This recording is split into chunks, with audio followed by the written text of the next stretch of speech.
Thank you very much. It's great to be back at the GPAC. I want to start with a story about being on a plane at night on an airline that shall remain nameless, Frontier Airlines.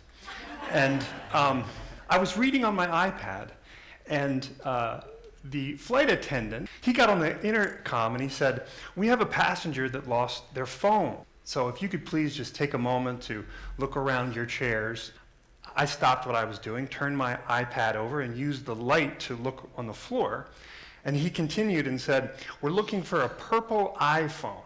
Now that I have your attention, Frontier has some frequent flyer programs we want to tell you about." That was my reaction too. I was annoyed.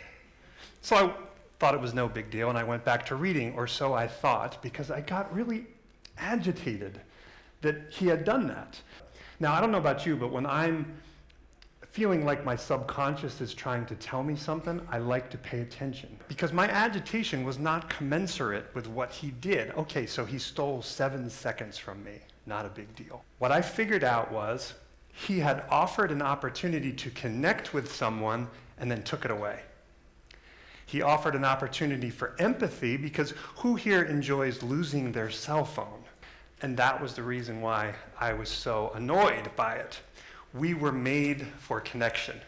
We connect through play, we connect through sharing. So I'm making sure you're paying attention. I'm not friends with Darth Vader. But I am friends with this guy. His name's John Spinello. John Spinello is a hilarious storyteller, mensch, and he just happened to invent one of the most popular games in US history, Operation. And it went on to great success, went all over the world. If you and I were to sit down together and start talking, we would find out pretty quickly that we have some differences. But if we looked a little closer, we would find out that we have much more in common than we have in conflict. Because we're both humans, we're made of bones and blood and cells. Oh my gosh, cells. So when we're at rest, every one of us in this room, when we're at rest, did you know your body gives off about 100 watts of electricity? It's true. We're batteries. So when we connect, there's actually a spark. And there's energy. And when there's energy, there's potential for more. So how do you look at yourself? Are you a speck, one of 7.42 billion specks on this globe? Or are you more like psychologist Jordan Peterson, who says this about you? You are at the center of a network system. You know 1,000 people, or you will in your lifetime, and they know 1,000 people. And so you're separated by one person from 1,000,000 and 2 people from 1,000,000,000. We are seriously networked together. And we're networked more than we've ever been. And one of the things that that might mean is this: the choices you make are amplified and distributed, not only far faster than they've ever been, but with far greater impact. So I'm going to illustrate this by looking at networks. So this is me, let's say. Now, as a public speaker, I'm pretty new at this. So I'm not that connected in the world of public speaking. It may look something like this. But I've been designing games and toys for 28 years, so that network looks more like this. It gets complicated really quickly. Now, I've also made a couple films, as Lisa mentioned, so that might look like that. Of course, I have a family, so we add that. I go to church. So I just took 5 networks from my personal life, which doesn't even come close to the number of networks that I have. I used to do Taekwondo for 7 years. I know a lot of people from that. My high school friends, my college friends. The butcher at Publix is a connection, right? And you, oh my gosh, you have hundreds and hundreds of these network connections to you as well. So if we're so connected, then why are we so alone? There was a survey done in 1985, and they asked 1,500 people, how many close companions do you have that you can talk to about important matters? And in 1985, the answer was about 3, 2.8, 2.9. Some researchers from the University of Virginia and Duke University replicated that same exact survey with 1,500 new people in 2004. 19 years later. That number had dropped to close to 2. But the thing that was really interesting is the number of people that said they had no one with whom to talk to about important matters tripled in the time from 1985 to 2004. Tripled the number of people that said they had no one to talk to about important matters. How can this be? Because something else happened between 1985 and 2004. The internet happened. The World Wide Web that is supposed to connect us like nothing ever has happened in that time period. So why are people more lonely and more disconnected than ever before? It's an important question to ask, and you probably know the answer to that. We're more linked than we've ever been before, but we're more lonely. We have more friends, but fewer friendships. I want to share a friendship with you. This is Peggy Brown. She's a dear, dear friend of mine. We are quite different, Peggy and I. Here we are with John at the Naperville Film Festival. Peggy Brown's about 5'2". I'm 6'7". She's left. I lean a little more toward the right. She's neat. I'm messy. She's a woman. I'm a man. We disagree on almost everything. We're like oil and water, but we're dear, dear friends because we never let our disagreements overshadow what we have in common.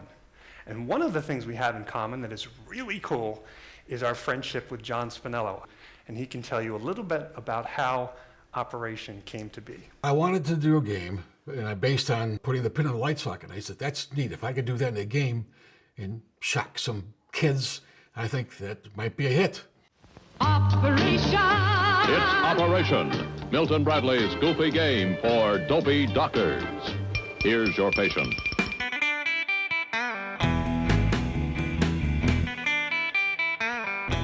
I put this box together with the overcharged battery and the buzzer, and by golly, it worked. I'll say it worked. Now, I had the pleasure of playing with this prototype. It made a loud noise. It scared the living daylights out of you, basically. Now, as you know, this game became the famous game Operation by Milton Bradley. It's now owned by Hasbro. They've sold 45 million copies in over 60 countries all over the world. Now, you would think that John would be a multi-millionaire because the game he designed is this popular. And sadly, you would be mistaken because in 1965, he sold the patent to this game for $500. Now, we're going to go back to John's story in a minute, but I want to thank you for answering my first question. How do we connect? We connect through empathy, which is the ability to understand and share the feelings of others. Researchers have discovered that we have mirror neurons in our brain. We mimic each other. We do it all the time. Sometimes we notice it. If you're sitting across from someone that has really good posture, you might stand up or sit up a little straighter. We were talking, Lisa and I, at lunch about my daughter went to Ireland, and I'm talking to her on the phone, and all of a sudden she's got this Irish accent that she didn't have when she left because she was there for a couple weeks. And jokingly I said, "Are you going to FaceTime me next week?" And she said, "Oh, I can't be bothered." Oh, take the knife out of my heart. Oh. So we mimic each other, and these mirror neurons help us to do that. We empathize naturally. That's why we connect. So say you're meeting this young lady for lunch, and you're walking toward her, and you hit your head on something. I know probably most of you don't have this issue. I do. You hit your head so hard that your knees buckle. You really nail your head. She does this. She's feeling your pain. But here's the interesting thing. If you were to wire her brain and look at her brain activity, the part of her brain that fires when she hits her head herself is the same area of her brain that fires when she sees you hit your head. And evolutionary biologists looked at that and said, why do we have that? I mean, it doesn't really help us to, continue our genes forward, unless, of course, you're talking about your family. You care about them. You want them to survive. But this happens with total strangers. What is that? Is that the beginning of morality? Is it the beginning of perhaps admitting that we are absolutely social creatures that need each other? A yawn is contagious. I'm looking to see if anyone's yawning at this picture, right? Smiles are contagious. There are micro muscles in your face that start to activate. There's all kinds of smiles, of course. And they don't even have to be from humans. Anybody stick out their tongue when they saw that? You're mirroring him? It happens, and that's what mirror neurons do. Now, babies need connection from the time they're born. When a parent and a newborn look at each other and make facial expressions, peekaboo, that sort of thing, it's the beginning of emotional intelligence. Kids need that. When you play goo-goo games, baby talk, it's the beginning of communication.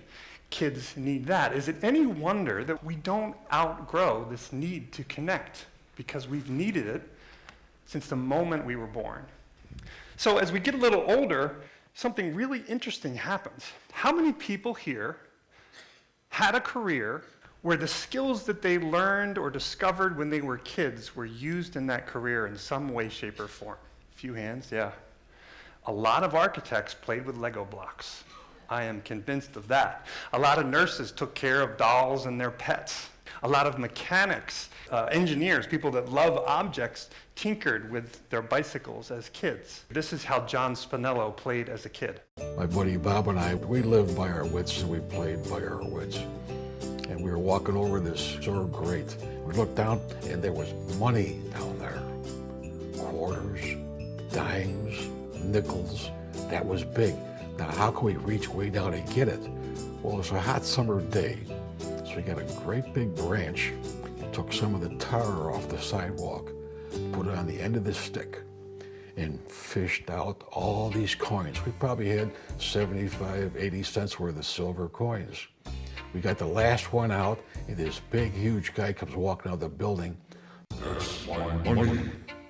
I didn't think so. We had our money and ran. He couldn't catch us, no way. So as I shared with you, John is an amazing storyteller. We sat him down and he told all kinds of stories like this. I don't think he even realized this story and what he was telling us. He's describing taking something out of a hole, and when you take it out, you can't touch the sides or the coin will fall off and fall back down in the sewer. Does that sound familiar to you? Does it sound like a certain game that he would invent 30 years later? If connection is powerful, that we can see our futures, we can connect with people we love, even total strangers, then it might serve us to look at what short circuits connection. And there's two things that researchers have found: ego and shame. Ego says, I'm competing with this person that I'm trying to connect with. Shame says, I'm not worthy of connecting with this person. Ego is certain that they're the smartest person in the room. Shame is also certain, but it's certain of something entirely different. I'm not really worthy of this person's friendship. If they knew how I really was, they really wouldn't want to be friends with me. What creates connection? So over here we have ego, clearly demonstrated that that doesn't work. Over here we have shame, that doesn't work either. So how about let's move to the middle. What creates connection? What attribute do you think is most important to have if you want to connect with other people? I'm curious. Concern, that's a good one. Respect. Well, Dr. Brené Brown from the University of Houston studied this, and she looked at people that were really, really good at connecting with people. And the number one thing that you need, which is going to surprise you, I think, because it certainly surprised me, was vulnerability. If you allow yourself to be vulnerable, people imitate that, and they allow themselves to be vulnerable. If you're terrified of vulnerability, or you think vulnerability makes you weak, you're going to have a real hard time connecting with people. It's pretty amazing. She says that vulnerability is the courage to be imperfect. I say it this way: when in doubt, you should play. Probably laugh at yourself. So if your ego is ruining your ability to make connections, you're not as important as you think you are. And if your shame is making it hard for you to have connections, then maybe you think too little of yourself. It's okay to laugh at yourself once in a while. So one day, Peggy and I were having dinner with John. And I had known John for about 10 years at this point, and we noticed a decline in his health. He wasn't doing too well, and he was down this particular night. And toward the end of the evening, he opened up to us. And he had confided in us that he had declared bankruptcy a couple years ago. There was some infection issues maybe, it was bad. He needed surgery that he couldn't afford. And Peggy and I were just, heartbroken over this conversation. And when we left, we had this conversation. After we left their house that night, Tim and I were thinking in the car, and Tim said, if everybody that ever played Operation just gave him $1, he'd be a billionaire. And we thought, isn't that the truth? So right then and there we decided, let's do a CrowdRise campaign and let's get John some money. We were bombarded pretty much for 3 weeks straight. Our jobs ended because we became the media coordinators for John Spinello. The man who invented the classic game Operation needs one. The toy community is rallying around its creator. That's why this story about its creator seems to have touched a nerve. John Spinello is literally the brains of the operation. He is apparently in need of oral surgery, but he doesn't have $25,000 to pay for it. And because he sold the rights to that game for $500 when he was young, he doesn't have the money. That game played a big part in a lot of people's childhoods. Kim Jong-un modeled his haircut after the guy. We thought the toy industry would respond. We didn't know the world would respond. They showed they don't have broken hearts, but big ones, contributing to a fund to pay for the surgery. Overnight, it just exploded. It's beyond our wildest dreams. The response has been absolutely staggering. The messages we've received from you folks are just overwhelming, and we want to thank you. So before I tell you about everything that happened, because it was crazy, I want to back up a step, because 2 days after that meeting at John's house, Peggy and I called him and we said, we think that if we did a CrowdRise campaign, you could get the money to get your surgery. We're sure of it. And at the beginning, that's all we wanted to do, is get the money for his surgery. And think about it for a second, the bravery it took for John to do this. He became vulnerable. Now what happened was, the world called us. 1,000 media outlets from all over the world. John was on national TV. We also started to get letters from people just thanking John for giving them so much joy. $32,000 in donations so that he could get a surgery. And this was really interesting. We started to get dozens and dozens of letters from people in the medical field, nurses, physicians' assistants, doctors, and even surgeons that wrote to us to say, that game played a big part in me thinking about maybe becoming a doctor. Like this letter from a doctor named Steven Stryker. Thanks for all the joy you've provided, all the careers you've launched, and all the lives you've probably saved. Stephen J. Stryker, MD.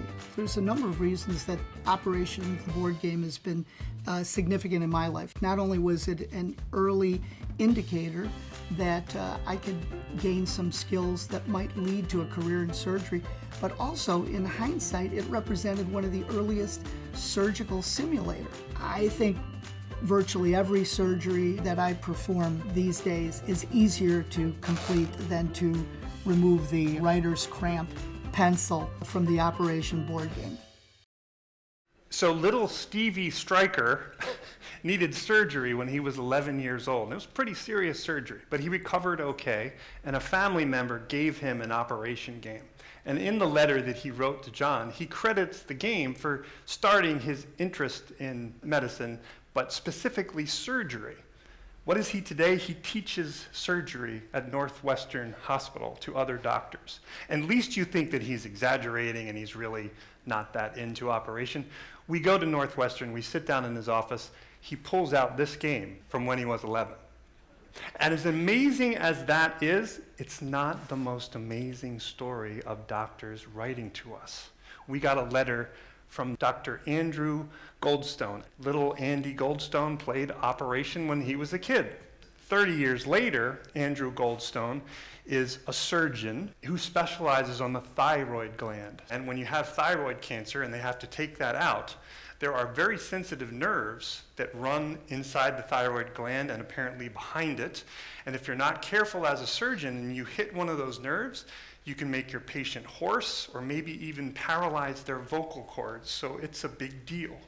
Well, Dr. Goldstone, being a bit of an inventor, decides that, nerves use electricity. We can send electricity through this nerve and hook it up to a signal so that when the surgeon takes the scalpel and gets too close to these nerves, an alarm goes off in the operating room, alerting the surgeon that he or she is getting too close to that delicate nerve. Inspired by Operation, Dr. Goldstone invented this electroendotracheal tube, which has been used in over 200,000 surgeries all over the world. He wrote to John to say, I love the fact that you celebrate the fun that you've given people, but you've given them something else, and I want to tell you about it. Dear Mr. Spinello. Yes. I was sorry to hear about your oral surgery predicament. To me, your quote that instead of being bitter over the money not made, you focus more on the joy that the game has brought to so many over the years, it was that quote that encouraged me to write this letter. I wanted to make you aware of how much more than just pure joy can be attributed to your invention. Many years ago, I also came up with an invention. My story, in a way, parallels your operation story. My hope is that you will now realize there is much more on which you can focus than, in your words, just the joy that the game has brought to so many over the years. You are an inspiration to a young, budding surgeon teacher. Perhaps one day we will meet and be able to compare notes. Best of luck, Andrew Goldstone. He wanted to give the guy a hug. He was just really good. This is special. Very good. Good job. Everybody there, including the camera crew, was just overwhelmed by the warmth that was in the room. So in the movie It's a Wonderful Life, George Bailey needs miraculous intervention for him to understand how connected he is and how the connections he has influence other people. And John, you can't really get a more public discovery of how connected you are than a viral campaign that awakens you to the fact that something you created touches that many lives. So maybe, like me, you're sitting in the audience thinking, well, I'm never going to invent something that sells 45 million copies all over the world and touches that many people, and I'm certainly not going to have a movie made about my life that's going to alert people to how much they mean to me. So where do I stand in this? I can't really affect that many people, can I? Well, there's a new book called Connected. The subtitle is How Your Friend's Friend's Friend Affect Everything You Feel, Think, and Do. It's by Nicholas Christakis and James Fowler. And what they have proven is your sphere of influence travels beyond people you just know. You affect the people you know directly, of course, but your influence goes 2 degrees beyond that. So when you interact with someone, your influence shows up in their friend's friend. So that means, believe it or not, if you start smoking, your friend's friend is more likely to start smoking. If you decide to lose weight, your friend's friend is more likely to lose weight. This is really important information to have nowadays because we are more polarized than ever before. So I don't know if you've noticed this, but disagreement used to mean a lack of consensus, and that's all it meant. Nowadays, it means hate. And I use this analogy which sort of demonstrates it. If I come to you and I say, I like broccoli, and you say, I don't like broccoli, and then I turn to you and say, why do you hate me? That's the leap in logic that we see all around us today in our culture. Civil discourse is gone, and it's replaced by civil disobedience. We just yell at each other from across the fence. We'll never get anything done if we can't communicate. This is the power of connection. It's about conversation. It's not about conflict. And it's about validity over volume. But you wouldn't know that by looking at the news, right? Has anyone ever changed their mind because of volume? You know, Jerry, I don't really agree with anything you're saying, but as soon as you hit about 90 decibels, it clicked. Has that ever happened in the history of humankind? So why do we just yell? Now, as we talked about earlier, we all have mirror neurons. If someone talks to you and you disagree with them, and they talk to you calmly and politely, you are much more likely to talk to them calmly and politely. If you lose your temper and yell, the mirror neurons in their brain are going to match you, and they're more likely to scream and yell. If we open up and we become vulnerable and we're able to connect and we're scared, but we still move forward, life starts to have meaning. And we desperately need meaning because life is tragic. And meaning helps us overcome very difficult things like this story that Madeline Spinello, John's wife, is going to tell. The one thing that a mother or parent never wants to hear is, "Mom, I have cancer." My sister was the first. She had got diagnosed with thyroid cancer about 13 years ago and had her whole thyroid removed. And then in 2013, I also got diagnosed with it. It's terrifying. In addition to it being in my thyroid, it was in 4 lymph nodes. So in 2013, on my birthday, I had surgery. I was devastated. And I knew that the location of the tumor was complicated with her voice box, and there was a challenge there. But when we found out that Dr. Goldstone they actually used his apparatus, I had tears, I had chills because of the whole circle from John influencing them and them creating the apparatus being used on our daughter. Thanks, Dad. You saved my voice. Are you happy? Well, sometimes. There's a hand from above in this whole in this whole process, because that just, I don't even know what the odd makers would say about that. So a man invents a game that inspires a surgeon to invent a device that is used to help the daughter of the man 40 years later. What are the odds? If you believe that we are individuals, that story is impossible. We all love small world or what are the odds stories. I've got 2 to share real quickly. These actually happened. So I grew up in New Jersey. I went to school in upstate New York. Some buddies of mine in New York flew to California to go just see California. We're college kids. We're in LA on Melrose Avenue in a funky little shop. My buddy said something funny. I was leaving the shop and I looked over my shoulder and I hit this guy and I apologized, and it's John Curtian, a guy I went to high school in New Jersey. A classmate from my high school in New Jersey. I go, "John, what are you doing in LA?" He goes, "I'm on vacation." He flew from New Jersey, we flew from upstate New York. I literally bumped into him. I am not lying. I bumped into him on a street in California. Another story. Now again, if we're all individuals and we're not connected, that story is impossible. But we're not all individuals, and we are all connected. My phone buzzes. It's a picture. Okay, I know these 2 people, but they don't know each other. This is really weird. So here's the story. Catherine gets on a plane in Ohio and flies to Las Vegas. Pete gets on a plane in San Francisco, flies to Las Vegas. They get on a plane together and get seated next to each other. So like you do on a plane, you make small talk. And he said, "So what do you do for a living?" And she said, "I'm in the toy industry." And he said, "That's funny. I have a friend, Tim Walsh. Do you know him?" And she goes, "My husband and I had dinner with him last week." She takes a selfie of herself and Pete and sends it to me, freaks me out. Pete's my freshman roommate from college. Now, if we're individuals, that story's impossible. If we're part of network connections, that story's possible.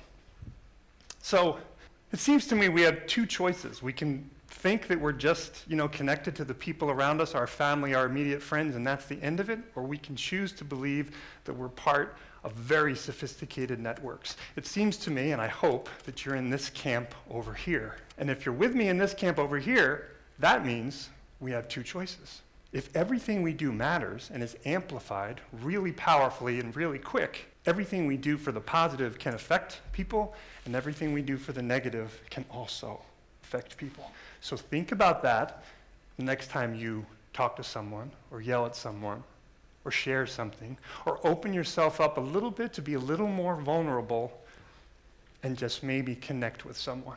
Either for the good or the bad, you're going to have a legacy. My dad's legacy would be creating a vehicle to bring families together. That game is very unique in the sense that it has inspired people to do great things.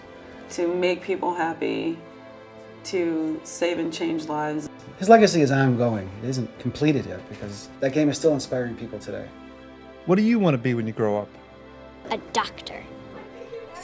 When I'm gone, they probably won't remember who I am, but they'll still be playing the game, which is exciting.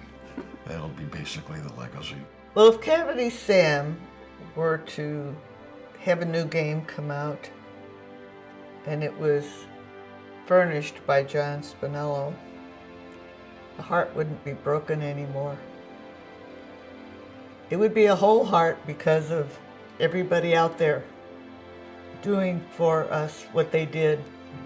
Obviously, it was created with a broken heart so that you could take it out and the Cavity Sam wouldn't have a broken heart anymore. But our hearts aren't broken. They're fixed. We need each other. Thanks for coming.